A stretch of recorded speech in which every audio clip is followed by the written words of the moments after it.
Now from Christmas 2019 in Switzerland to Easter, what we really read today, Matthew chapter 28, after Jesus rose from the dead.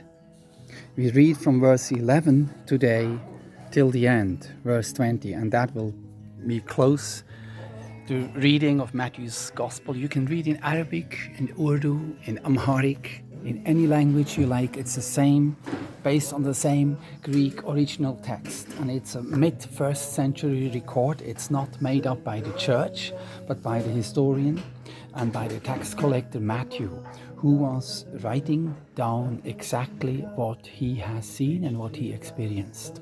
So from verse 11, this is me, Stefan Hegel, and I read with you from Switzerland, and I really enjoyed reading this year through Matthew's Gospel, and I must say I'm sad it's the last few verses we're reading together, but let's read. The women were on their way. Some of the guards went into the city. They reported to the chief priests all that had happened. Look, even the guards. Verse 12, when the chief priests met with the elders, they came up with a plan. They gave the soldiers a large amount of money. Again, they gave money.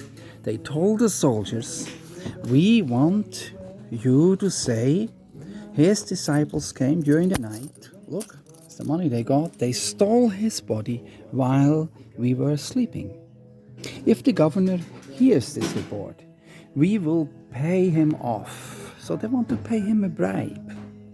That will keep you out of trouble. So Matthew was acquainted with bribery system and how the power money has. But in this gospel we have seen that Jesus has much more power without money.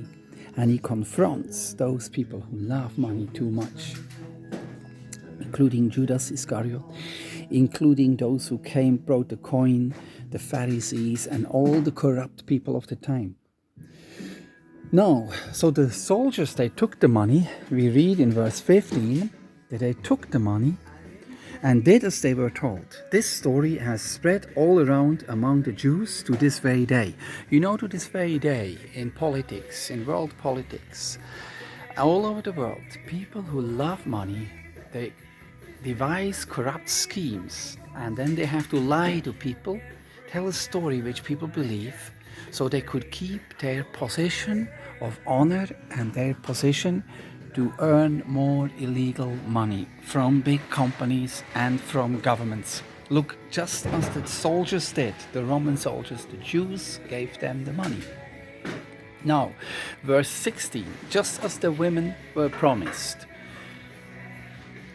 it says the 11 disciples went to Galilee. Why 11 disciples?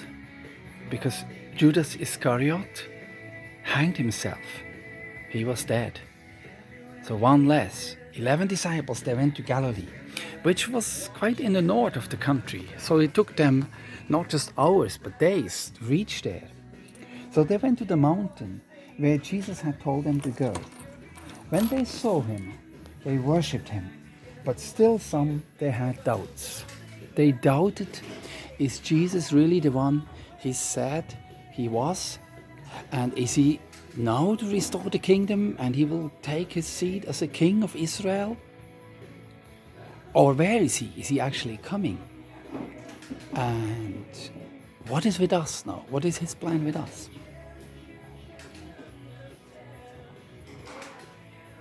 Let's read on. When they saw him, they worshipped him. The Jews who believed in one God, they worshipped Jesus.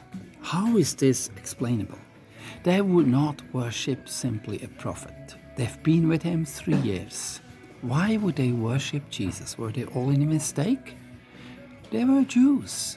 They believed in the Messiah, but they knew that the Messiah would come from heaven. And the Messiah, to be truly Messiah, truly pure, could not just be a human being, but he was indeed God himself. And that's how Jesus was worshipped, and Jesus never refused the worship. Look, but some still had their doubts. They were doubting Is Jesus really the one he said he is? Some they were doubting, but they worshipped. They started to worship him as God. Verse 18 it says, when Jesus came to them, he said, all authority is given to me, Jesus said, in heaven and on earth. And then he told them, so you must go now and make disciples. A disciple is a follower of Jesus Christ. You must make disciples, a shagirt, a learner of Jesus Christ. Baptize them in the name of the Father, Jesus says, and the Son, and the Holy Spirit. So here we have the formula, not just the formula of baptizing, but actually that the Father is God, the Son is God, and the Holy Spirit is equally God. They are very different from any human being. And then verse 20, Jesus says, teach them to hold on to, or to keep, to obey everything I have commanded you, and you can be sure that I am always with you to the very end. And this concludes the reading of Matthew chapter 28. All nations, Jesus is now Messiah, enthroned with power over the earth. The good news is for everyone, not just for the Jews. That's for you and me. That's just as Isaiah prophesied in the Old Testament. And since Jesus rose from the dead and he proved that he is God, all nations should worship him. And this is not just for Christmas, but for every day of the year.